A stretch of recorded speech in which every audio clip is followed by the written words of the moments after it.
Em 2020, o Bitcoin fez um topo local curvado após o crash do Corona Day. Veja que ele fez um primeiro topo curvado, teve uma leve alta e um topo curvado.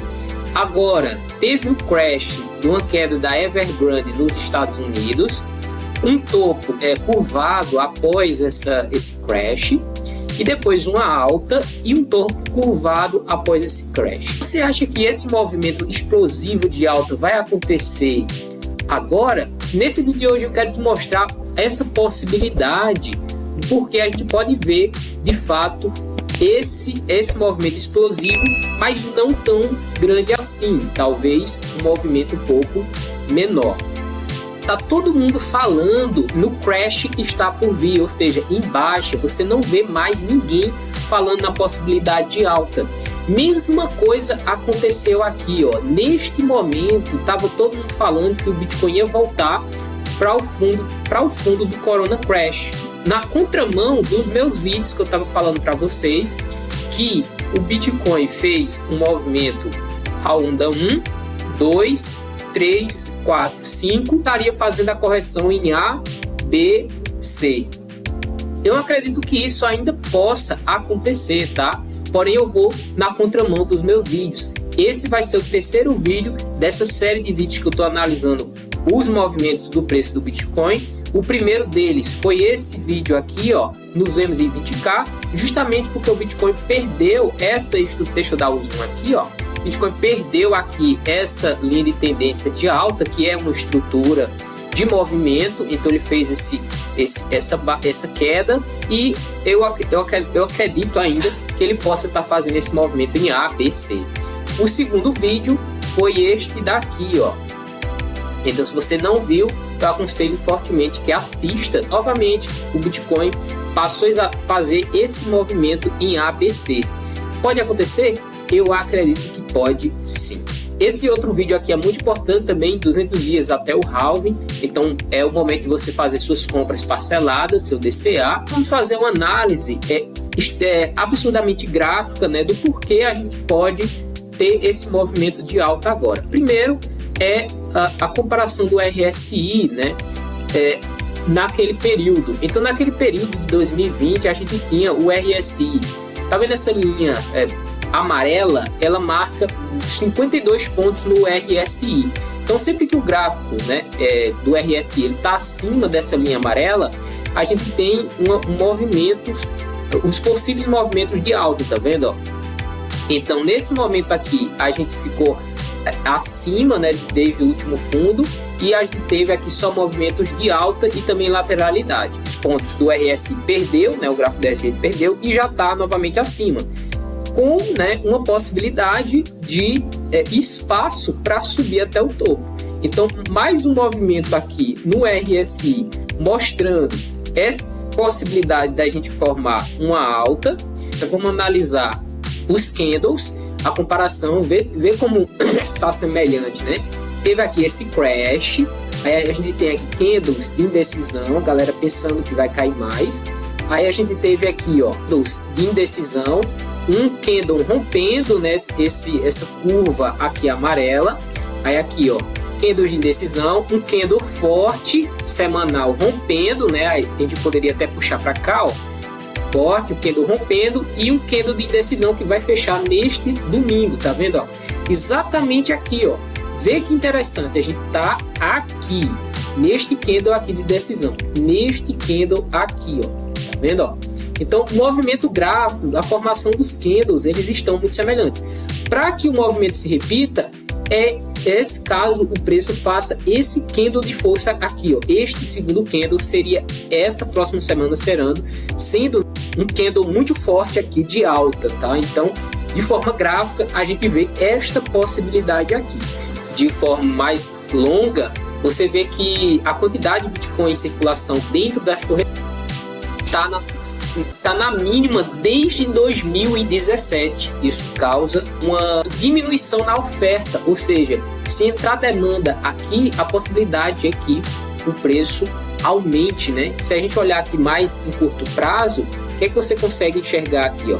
Consegue enxergar que isso em verde a gente tem a quantidade de Bitcoin em circulação em curto prazo dentro das corretoras. E esse aqui em amarelo você tem o preço do Bitcoin. Veja que o preço aqui, ó, ele está subindo e a quantidade de Bitcoin em oferta dentro de corretora caindo. Então, se essa oferta continuar diminuindo e a demanda permanecer da mesma forma, isso faz com que o preço se eleve.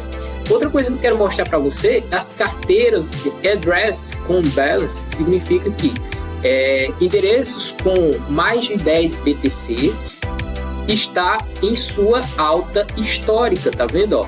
E essas carteiras aqui, elas precedem fundos ou altas. Se você ver aqui em 2017, as carteiras com mais de 10 BTC venderam, tá vendo? Ó? Teve aqui em 2017, esse topo aqui, depois do fundo de 2018, eles venderam aqui em 2021, né? E eles começaram a o quê? A acumular aqui, ó, desde o fundo aqui em julho de 2022, as carteiras com mais de 10 BTC estão acumulando de forma imparável, tá? Então estão acumulando, e isso faz confluência, né, com a quantidade de BTC em circulação dentro das corretoras, ok? Análise, né, de padrão Wyckoff. Se você acompanha aqui meu perfil, né, no TradingView, você vai ver que essa última análise aqui, ó, de Bitcoin fazendo o padrão Wyckoff de acumulação, ou seja, reacumulação otimista, tá? Ou seja, vai na contramão desses outros meus vídeos aqui que eu falo na possibilidade do preço corrigir em ABC.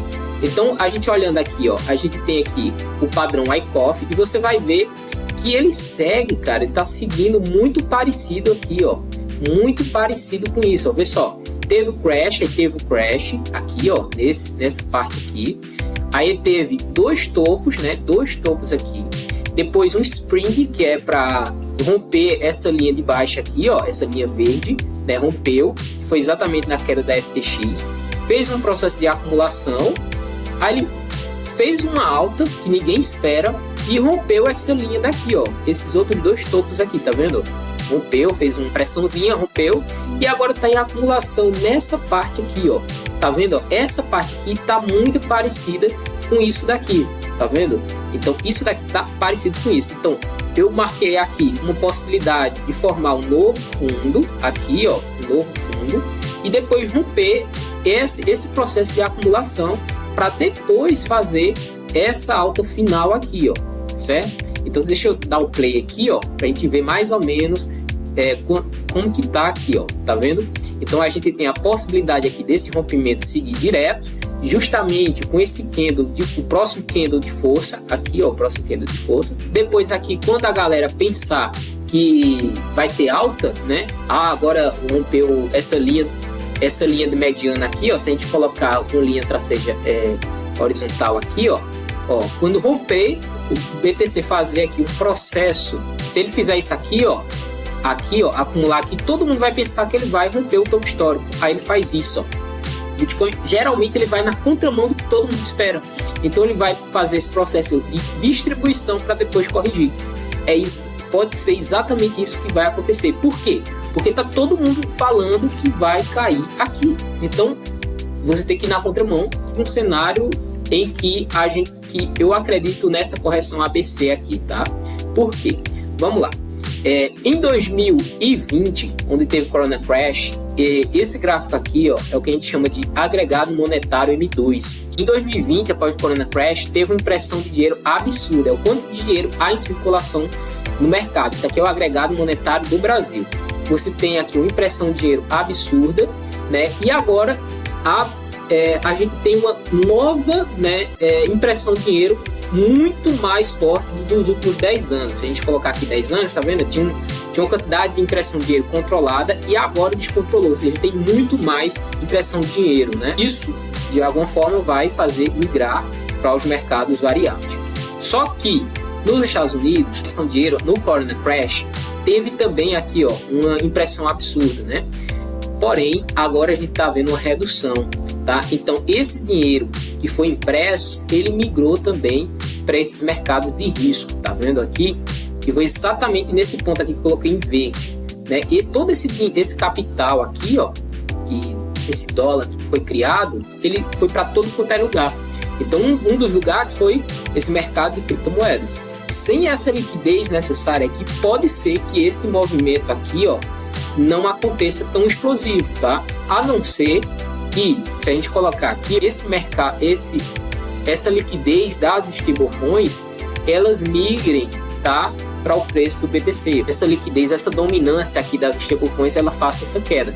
Caso, né, essa dominância suba, a gente teria que ter dinheiro entrando nesse mercado de criptomoedas. Se você botar aqui total dentro desse mercado de criptomoedas, a gente não tem, né, uma entrada tão forte assim como a gente teve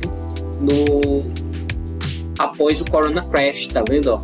A gente teve uma entrada absurda de 500% de dólar dentro do mercado de criptomoedas. Então, a gente não tem essa liquidez necessária para entrar, a não ser que a galera migre das stablecoins para o Bitcoin. Não vejo espaço para shitcoin, tá? Nesse momento. Se você gostou desse vídeo, deixa aí o seu like, se inscreva no canal para mais